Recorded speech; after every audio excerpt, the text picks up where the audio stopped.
Shalom, povo de Deus! Povo, boa tarde, né? A gente está gravando, mas você deve estar assistindo isso agora pela tarde. É feriado, então a gente está gravando hoje, né? Está com o pastoreio gravado. E desde já um bom feriado a todos, graças a Deus. E acredito que o tema do pastoreio hoje é bem propício para todos nós, inclusive para esse dia do trabalho, não é? Mas vamos orar para a gente começar e depois a gente vai louvar a Deus, tá certo? Pai de misericórdia, nós queremos te louvar, Deus, e bendizer o teu nome, pelo tempo que a gente tem aqui junto, de compartilhar da tua palavra, de te adorar, Deus, e de te buscar em oração. É um tempo tão bom, Pai, e a gente te pede que o Senhor se faça presente aqui, e que cada um, Deus, que tiver a oportunidade de se juntar, assistir, seja profundamente abençoado e esteja na tua presença santa também, no nome de Jesus. Amém, meu Deus. Vamos adorar, povo. Chega, timba. Vamos louvar.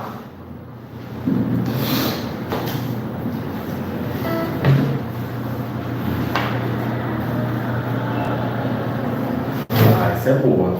Boa tarde, queridos. Vamos louvar ao Senhor.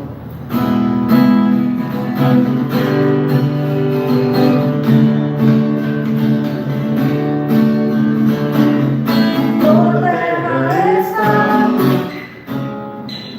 cheia da tua glória. Os céus declaram a tua grandeza. Rei meu, Deus meu. Eu nasci pra te adorar.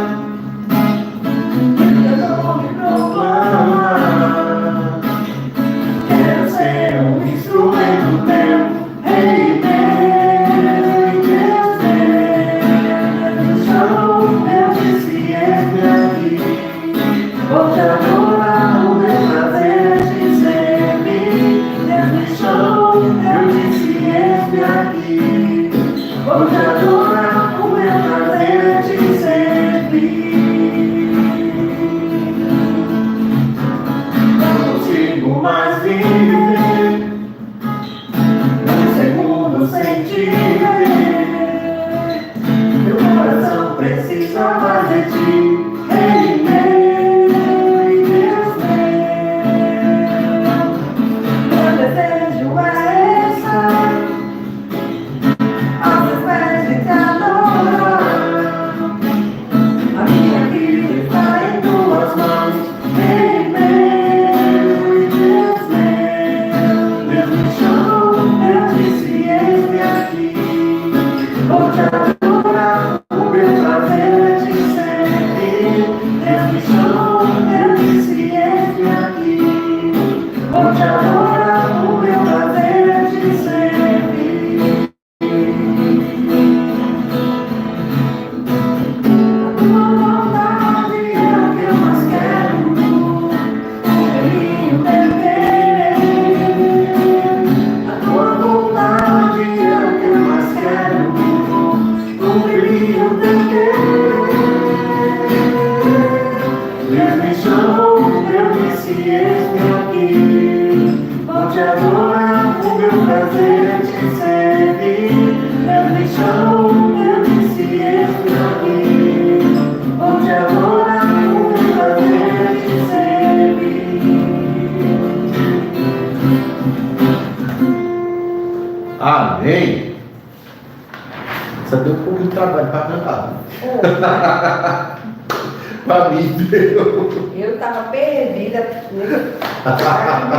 Me perdi na Ai, música. meu Deus, Deus abençoe.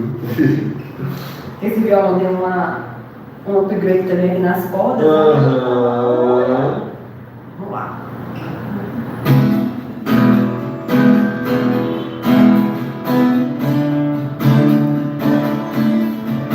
Em todo tempo eu Louvarei ao Senhor, sempre estará nos meus lábios o seu louvor. Em todo tempo eu louvarei ao Senhor, sempre estará nos meus lábios o seu louvor. Alegracia do Senhor.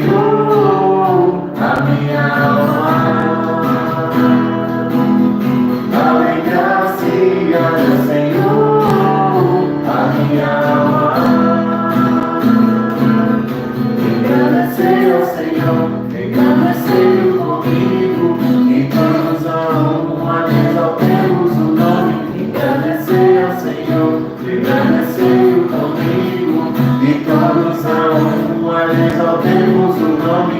Seu glorioso nome. Seu glorioso nome.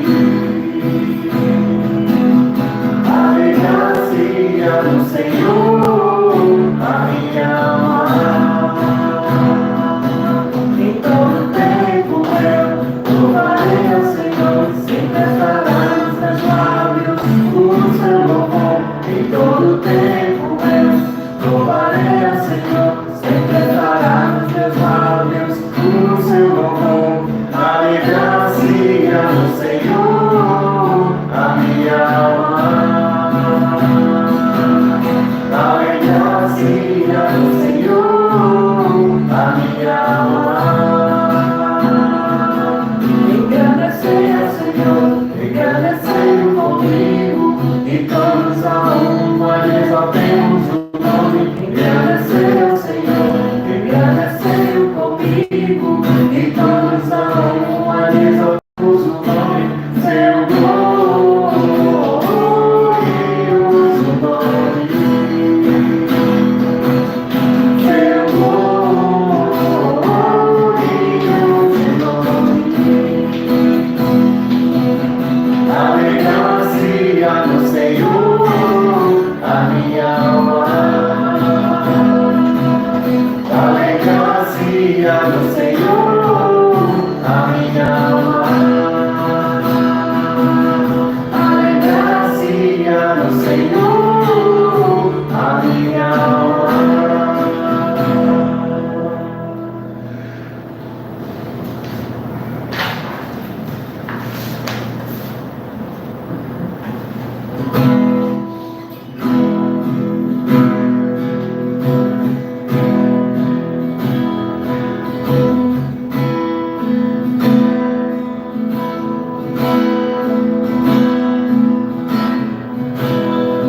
Não há nada igual, não há nada melhor, a que se compara a esperança viva. A presença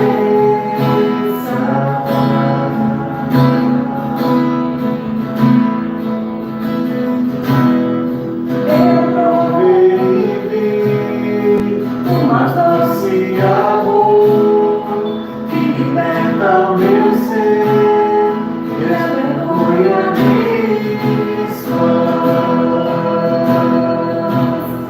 A presença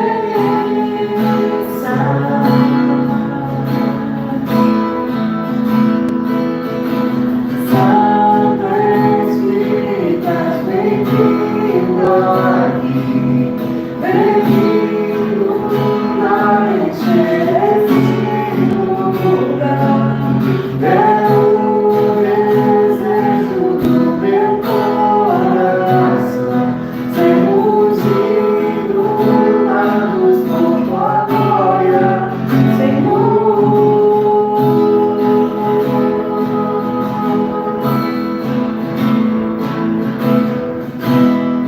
Não há nada igual, não há nada melhor, a que se compara a esperança viva.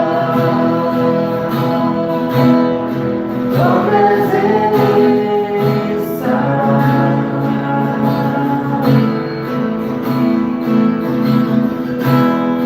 eu provei e vi o mais doce amor que liberta o meu ser e a vergonha desfaz. Tua presença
gente dizer que o Espírito Santo é bem-vindo é muito bom, não é? A gente recepcionar. Na verdade, a gente está sendo recepcionado na presença dele, a gente só está reagindo, correspondendo a essa presença, não é? A gente comemora o dia 1º de maio, que é o dia do trabalho, mas a nossa questão é: para onde é que todo o nosso trabalho ele aponta, não é? O que é que a gente faz com as habilidades, os dons, as aptidões que Deus nos dá? O que é que a gente transparece com isso tudo? O que é que o nosso trabalho revela acerca das nossas motivações pessoais, das nossas intenções com o trabalho? A gente, quando abre a Bíblia aqui no livro do Êxodo, no capítulo 36, e é o livro que trata desse povo que foi liberto de um jugo de escravidão, de trabalho e de uma vida que era escrava da labuta e do fazer. E a gente analisa esse texto e evidentemente que a gente só pode fazer essa análise panorâmica, já que o texto é de uma riqueza de detalhes muito profunda e a gente precisaria assim de dias para explorar toda essa riqueza, todo o significado de cada coisa aqui. Então, a gente percebe, mesmo fazendo essa leitura panorâmica, que o texto produz na gente um realinhamento, um reajuste, uma oportunidade de Deus da gente rever o nosso trabalho e a razão da gente fazer tudo o que a gente faz.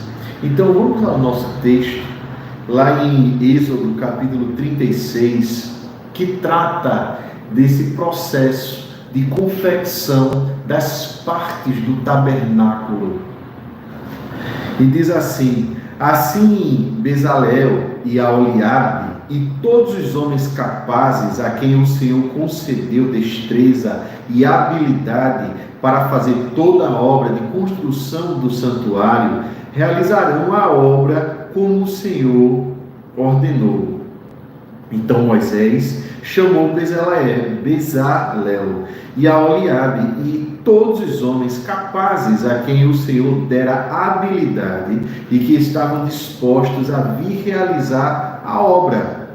Receberam de Moisés todas as ofertas que os israelitas tinham trazido para a obra de construção do santuário.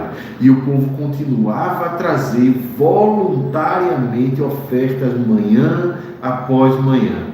Por isso, todos os artesãos habilidosos que trabalhavam no santuário interromperam o trabalho e disseram a Moisés: o povo está trazendo mais do que o suficiente para realizar a obra que o Senhor ordenou. Então Moisés ordenou que fosse feita esta proclamação em todo o acampamento: nenhum homem, mulher deverá fazer mais nada para ser oferecido ao santuário. Assim o povo foi impedido de trazer mais, pois o que já havia recebido era mais que suficiente para realizar toda a obra. Meus irmãos, um detalhe interessante: eu estou lendo a NVI porque um pouco mais à frente a gente vai tratar de dimensões. E dimensões, quando a gente usa versões assim mais tradicionais, como a Almeida, revista atualizada, ela traz em côvados, que era a medida da época, e que em nada está errado, mas que para o nosso melhor entendimento, e a gente, visto que a gente tem pouquinho tempo, aí eu peguei e veio porque ela traz essas medidas em metros, né? Fica mais fácil da gente visualizar na mente da gente, a gente montar essa figura do tabernáculo na nossa cabeça, né? E a gente vê algumas coisas interessantes aqui, somente do versículo 1 até o versículo 7. O povo estava vindo de um processo de juízo.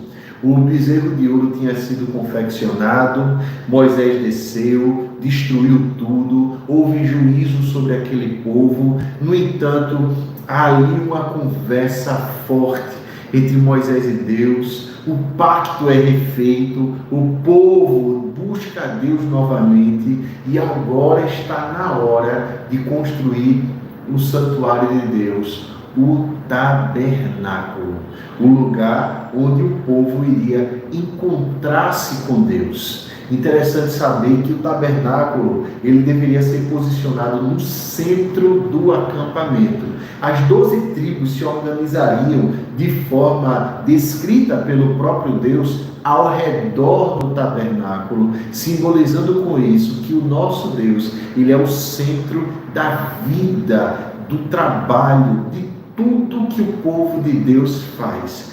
De cara a gente percebe então que todas as nossas habilidades, que todos os nossos dons, todo o nosso esforço, ele serve ao propósito de buscar ardentemente o nosso Deus e que ele deve ser o centro da nossa vida. Não as nossas ambições pessoais, um senso de realização, o medo da não providência, de não ter, da escassez.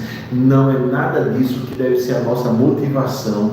Antes, a nossa motivação inteira aponta para a presença de Deus na vida da gente. E é com essa mente leve e liberta que a gente coloca então os nossos dons e habilidades que o próprio Deus nos deu, com a nossa força física e o nosso intelecto, a serviço dele. Foi isso que esses dois mestres da construção, o Bezalel e o Aholiabe, eles fizeram, e junto com todos os homens que tinham as habilidades e estavam dispostos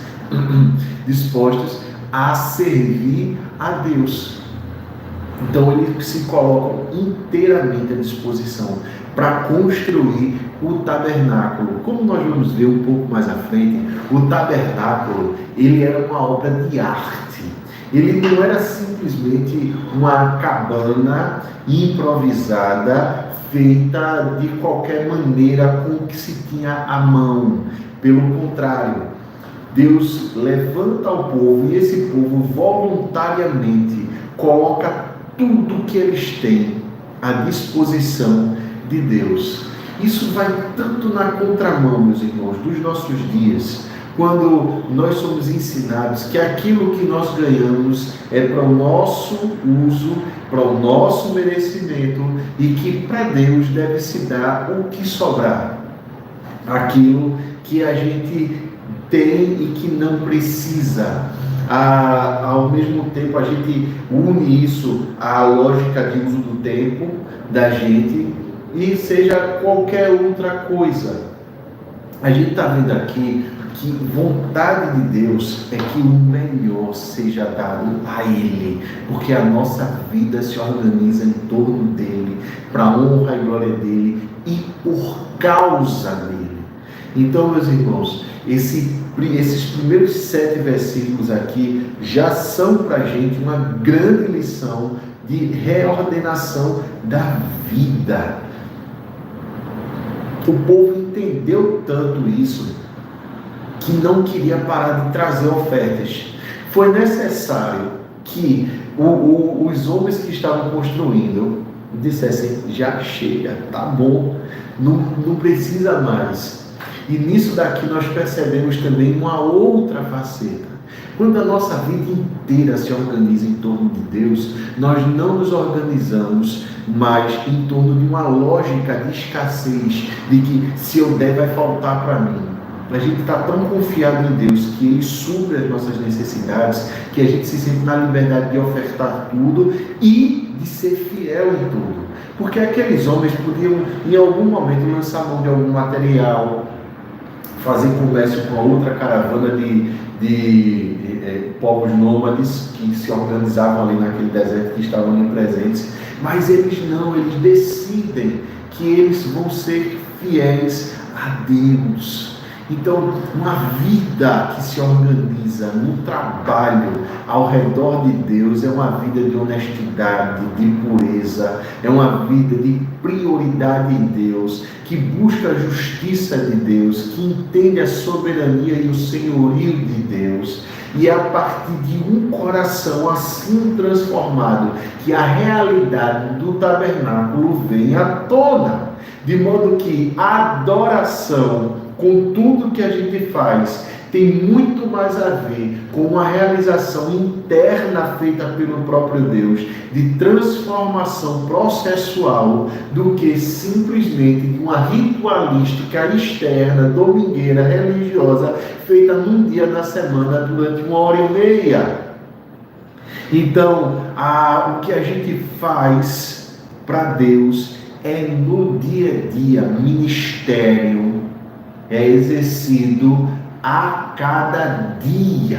O povo ofertava cada manhã após manhã, de forma incessante. Então, é com base nisso que a obra de arte, tabernáculo, em todos os seus detalhes, e aqui nós não estamos falando dos utensílios internos, mas sim da infraestrutura mais básica do tabernáculo, que em si já expressava o ser de Jesus Cristo, de Deus, de forma tão detalhada, que enquanto eu puder ofertar para os irmãos aqui para edificação, né, e meditação.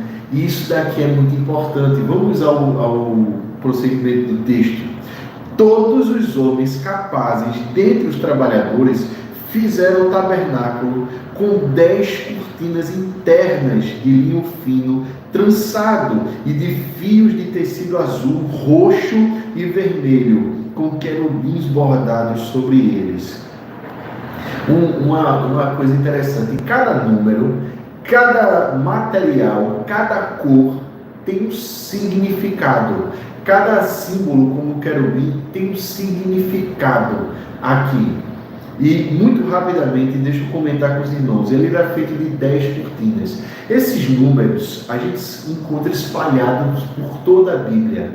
Desde aqui no Antigo Testamento, do Pentateuco, até no livro do Apocalipse, a gente vê que cada número ele tem uma importância, né? Por exemplo, o número 10, como aparece aqui, é um número de completude, de um domínio completo. Então nós estamos vendo aqui que é um Deus que domina, que expressa esse domínio completo. Ele é feito de linho fino trançado. Esse linho era branco, e essa cor branca expressa a pureza de Deus, é um domínio branco completo de Deus. Ao mesmo tempo que ele também tem elementos de tecido azul, que remete ao céu, essa presença celestial transcendente de Deus, que também tem o roxo, que era a cor da realeza de Deus, expressando que Deus ele aqui é o rei de Israel, verdadeiro, e ao mesmo tempo o vermelho, que é a cor do sacrifício, né?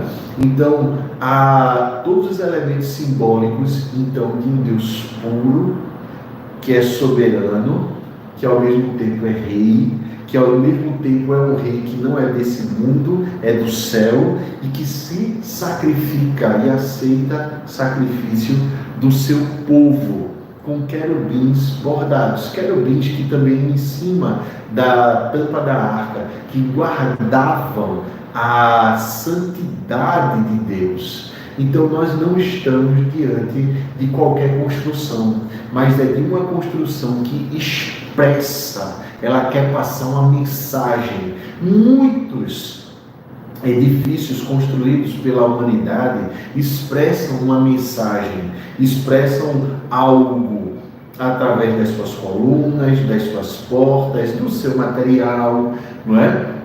Não foi diferente com o tabernáculo, só que o que queria se expressar era uma coisa que não é desse mundo, é uma coisa divina, mas ao mesmo tempo imanente, presente no meio do povo dele. Vamos lá. Todas as cortinas internas tinham o mesmo tamanho, 12 metros e 60 centímetros de comprimento por 1 metro e 80 centímetros de largura. Prenderam 5 cortinas, e essa simetria diz respeito à perfeição, né? Prenderam 5 cortinas internas e fizeram o mesmo com as outras 5. Em seguida, fizeram as laçadas de tecido azul ao longo da borda da última cortina interna do primeiro conjunto de cortinas internas, fazendo o mesmo com o segundo conjunto. Fizeram também 50 laçadas na primeira cortina interna e 50 laçadas na última cortina interna no segundo conjunto. As laçadas estavam opostas umas às outras. Depois fizeram 50 ganchos de ouro e com eles prenderam um conjunto de cortinas internas a outro para que o tabernáculo formasse um todo. Então você entende, conseguiu montar o tabernáculo, ele formou essa área toda, formando um todo simétrico perfeito, fechado com ganchos de ouro, do ouro que simboliza a pureza, a realeza de Deus. Com um total de 11 cortinas internas de pelos de cabra, fizeram uma tenda para cobrir o tabernáculo. Então esse pelo de cabra cobria a parte superior do tabernáculo. As 11 cortinas internas tinham a mesma medida, 13,5 metros de comprimento, por 1,80 m de largura. Prenderam 5 cortinas internas num conjunto e as outras 6 no outro conjunto. Depois fizeram 50 laçadas em volta da borda da última cortina interna de um dos conjuntos e também na borda da última cortina interna do outro conjunto. Fizeram também 50 ganchos de bronze para unir a tenda, formando um todo. Então eles fazem um segundo ambiente, fechado dessa vez com ganchos de bronze, que simboliza a justiça de Deus. E era um material que ele tinha uma composição muito dura, e era basicamente essa ideia que queria se expressar, essa justiça de Deus que é indestrutível, que não dá para se, como eu poderia colocar assim, se deformar, né? Em seguida, fizeram para a tenda uma cobertura de pele de carneiro, tingida de vermelho, e por cima desta, uma cobertura de couro. Fizeram ainda armações verticais de madeira de acácia para o tabernáculo. Uma coisa interessante, essas armações de madeira de acácia. Acácia é uma madeira que simboliza a natureza humana, né? Essa natureza humana de Cristo, ela não é simplesmente humana, mas a gente vai ver como ela é.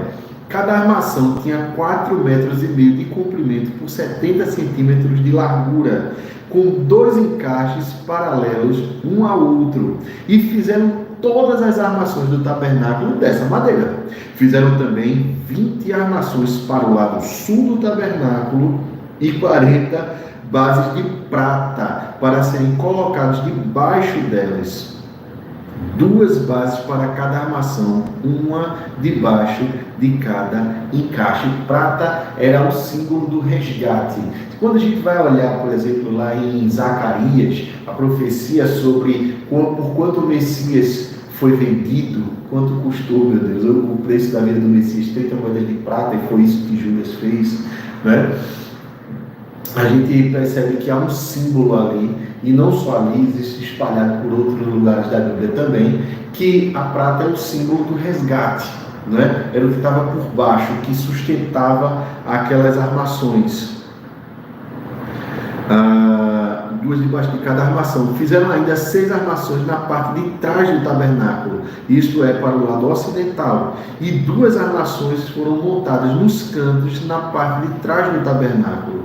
E nesses 2 cantos as armações eram duplas, desde a parte inferior até a mais alta, colocadas numa só argola, ambas feitas do mesmo modo. Havia, pois, 8 armações de 16 bases de prata, 2 debaixo de cada armação. Então fizeram travessões de madeira de acácia, 5 para as armações de um lado do tabernáculo, 5 para as do outro lado e 5 para as do lado ocidental, na parte de trás do tabernáculo. Fizeram travessão central de uma extremidade à outra, passando pelo meio das armações. Revestiram de ouro as armações e fizeram argolas de ouro para sustentar os travessões, os quais também revestiram de ouro. Então percebam, meus irmãos, que há um todo sendo feito aqui. O tabernáculo, ele é um todo harmonioso, ornado com o que havia de metal mais precioso, com um símbolo muito preciso para cada coisa. E um detalhe que é muito interessante: esse povo fez isso tudo em meio ao deserto. Então eles não tinham assim as condições adequadas de trabalho para fazer. Muitas vezes o culto e o trabalho da gente espera por condições ideais para serem realizadas, e assim, se tiverem, a gente vai ser competente, a gente vai dar o melhor. A vida não funciona assim. Nem o tabernáculo ele foi confeccionado assim.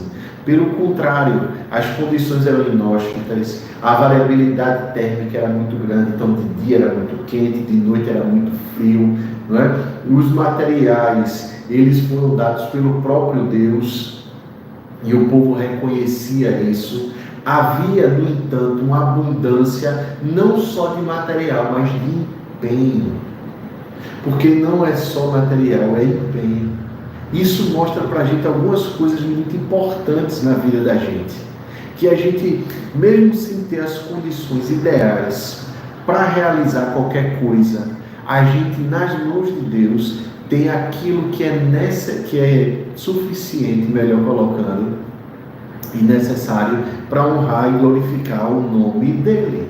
De modo que a gente para de contar fracasso e de se lamentar por aquilo que nos falta, para a gente fazer o que a gente deve fazer, e a gente se atém ao que a gente tem, dá o melhor que a gente tem com o que a gente tem na mão. Né? A gente oferece tudo isso a Deus, porque veio dele mesmo. Não é? Então, para caminhar para o texto final do texto, diz assim: fizeram um véu de linho fino, trançado, e de fios de tecido azul, roxo e vermelho, e mandaram bordar nele querubins. Fizeram-lhe 4 colunas de madeira de acácia, e as revestiram de ouro. A madeira de acácia, conquanto simboliza a natureza de Cristo, ela é revestida de ouro, simbolizando a natureza divina de Cristo. Você entende, então, que o tabernáculo como um todo, ele é um símbolo do próprio Cristo, que recebe a humanidade nele, que tem como objetivo essa comunhão profunda, mas que não simplesmente é algo que é natural, ele é sobrenatural. No seu ser mais profundo, ele é completamente divino. No seu ser externo, tudo parece um tanto quanto natural. A gente entende isso a partir das iluminações que existem. Então, percebe que no pátio externo do tabernáculo, há a luz natural do sol. No pátio interno do tabernáculo, a gente vê que existe a luz do candelabro, que é aceso pelo próprio Espírito de Deus, mas no Santo dos Santos, a Shekinah, a luz do próprio Deus, fogo de Deus, é que está lá dentro. Então, esse é o nosso Cristo, da mesma forma. É assim que nós também somos. Por fora a gente parece ser gente normal e comum, mas por dentro nós temos a luz de Cristo. Porque nós somos feitos à imagem e semelhança dele, e estamos sendo restaurados para sermos cada vez mais imagem e semelhança dele, mesmo no nosso dia a dia. Fizeram-lhe ainda ganchos de ouro e fundiram as suas bases de prata. Para a entrada da tenda fizeram uma cortina de linho fino trançado de fios de tecido azul, roxo e vermelho, obra de bordador, e fizeram-lhe 5 colunas com ganchos. Revestiram de ouro as partes superior e lateral das colunas e fizeram de bronze as suas 5 bases. Então eles fazem tudo conforme Deus tinha ordenado, sem dar desculpas, sem reclamar de nada. Eles executam toda a obra. Meus irmãos, quando Deus ele nos lança algum desafio na vida, Ele espera que a gente cumpra, mesmo que o ambiente externo não seja dos mais favoráveis. Mas uma vez que o ambiente interno do nosso coração esteja realmente disposto nas mãos de Deus, o que Ele vai fazer é nos usar. E quando a gente é usado por Deus, o nome dele é glorificado. E isso daí é que é a nossa real motivação e a intenção. A nossa motivação é que a nossa vida expresse essa presença de Deus. E a nossa intenção é tornar conhecido o nome dele com tudo que a gente tem. Então esse é que é o nosso caminho, meus irmãos. Essa é que é a nossa vida. Bem, a gente tem que encerrar esse texto, mas há muito que se falar aqui sobre cada número, sobre inclusive os números que aparecem quebrados em decimais. Teria uma quantidade imensa de coisas para a gente falar aqui, mas oportunamente a gente pode conversar mais sobre isso. De bate pronto, a lição que fique, que a gente pode resumir na nossa história, no nosso capítulo de hoje, é essa: é que Deus ele levanta o povo em santidade, Ele nos lança a vida para nós adorarmos a Ele com tudo que a gente é, com tudo que a gente tem, para que a gente expresse o nosso culto a Ele da melhor forma possível. Ter Deus no centro da nossa vida é se dedicar ao máximo a tudo que a gente tem, se dedicar, se empenhar, sabendo que a gente não vai se frustrar nunca, porque o nosso Deus, Ele é o centro da nossa vida, Ele tem um propósito para cada coisa da nossa existência. O tabernáculo foi projetado, suas partes foram prontas, foi a primeira figura de um templo pré-moldado que podia ser desmontado e levado por qualquer lugar, mas que uma vez montado, ele estava no centro do povo. Só o nosso Deus para projetar alguma coisa assim tão engenhosa, tão maravilhosa, não é? A gente faz o que com isso tudo? A gente pede a Deus que nos abençoe, que continue nos capacitando cada dia mais para a gente ser o povo dele, se parecer com ele e expressar a vontade, a abundância, a generosidade, a pureza, a realeza, a divindade e o sacrifício desse Deus, não é? Então vamos orar agora por isso. A gente vai orar ainda por mais algumas coisas, meus irmãos. A gente vai continuar orando pela nossa igreja, pela nossa liderança. A gente vai continuar orando por algumas pessoas que estão bem ruinzinhas, né? Uma delas é minha esposa, Mari, que tudo indica vai ter que fazer uma cirurgia de hernia de disco, né? Que Deus abençoe. E a gente continua adorando o nosso Deus aqui, tá certo? Vamos orar, meus irmãos. Vamos agradecer a Deus. Pai de misericórdia, nós queremos te louvar, Senhor, te bendizer, Pai, e pedir ao Senhor que o Senhor derrame da tua graça sobre a vida de todos nós, Deus.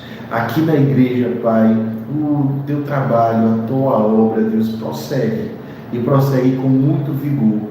O que a gente te pede, Deus, é pureza, Pai, é humildade, Deus, é quebrantamento, Deus, para a gente continuar te servindo. A gente pede, Deus, que o Senhor levante pessoas para a tua obra, Deus, para que essa obra continue, Pai. A gente pede ao Senhor, Deus, que cada um seja levantado em fé, Deus, e que seja um trabalhar Deus na vida de cada um. Te peço por cada líder, Pai, aqui da igreja, Deus, de ministérios, de pequenos grupos. Peço os membros do conselho da igreja, Deus, da junta diaconal, de cada departamento, Pai, que arregaça as mangas para te servir, Senhor. Levanta, Pai, essas pessoas e que o Senhor trabalhe o coração de cada um, Pai, dando a eles vigor, foco, Pai, entendimento. Eu te peço por cada irmão, Pai, que vem aqui à igreja te adorar, seja membro, seja alguém que está consolidando os passos, está se convertendo, está sendo transferido. Pai de misericórdia, eu quero te pedir, Senhor, e te rogar que essas pessoas, meu Deus, sejam assim bênção aonde estiverem, Deus. Te pedir ainda, Deus, que se por acaso algum irmão esteja precisando de emprego, de trabalho, onde possa expressar, Deus, teu testemunho, onde possa fazer brilhar a tua luz, que o Senhor levante e mostre caminho, Deus. Derrame a tua graça, Pai. Abençoa, Pai, então, cada irmão que também está se encontrando hoje em aperto financeiro, que essa prova que o Senhor mesmo está dando, Deus, seja assim um marco para essa pessoa de aprendizado para depender de Ti, Deus, e que mesmo que as condições não sejam totalmente favoráveis, que a pessoa te cultue e te adore verdadeiramente, Deus, e que ela assuma e que ela batalhe, Pai, para honra e para a glória do Teu nome. Abençoa, Pai, os enfermos, Deus, entre eles a minha esposa, Pai, Mari. Que o Senhor restaure por completo a saúde de cada um, meu Pai, e derrame graça e bênção, Pai, e mostre que até na enfermidade existe propósito Teu, existe aprendizado, existem passos de fé, Deus, que devem ser dados, Pai. Abençoa-nos sempre, meu Deus, em nome de Jesus. Amém. Amém, povo. Povo de Deus. Tem louvor? Tem. Vamos louvar. Então vamos louvar. Bem louvado.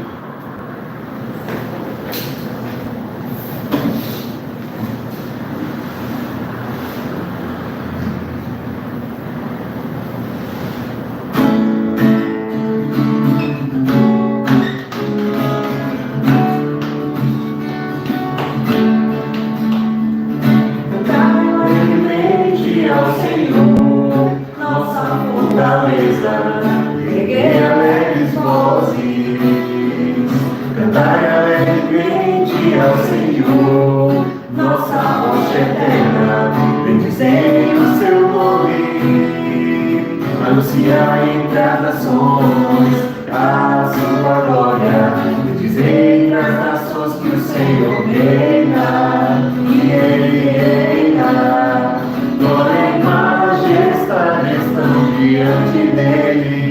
Força e formosura no seu santuário. Tributai ao Senhor, a glória devida ao seu nome.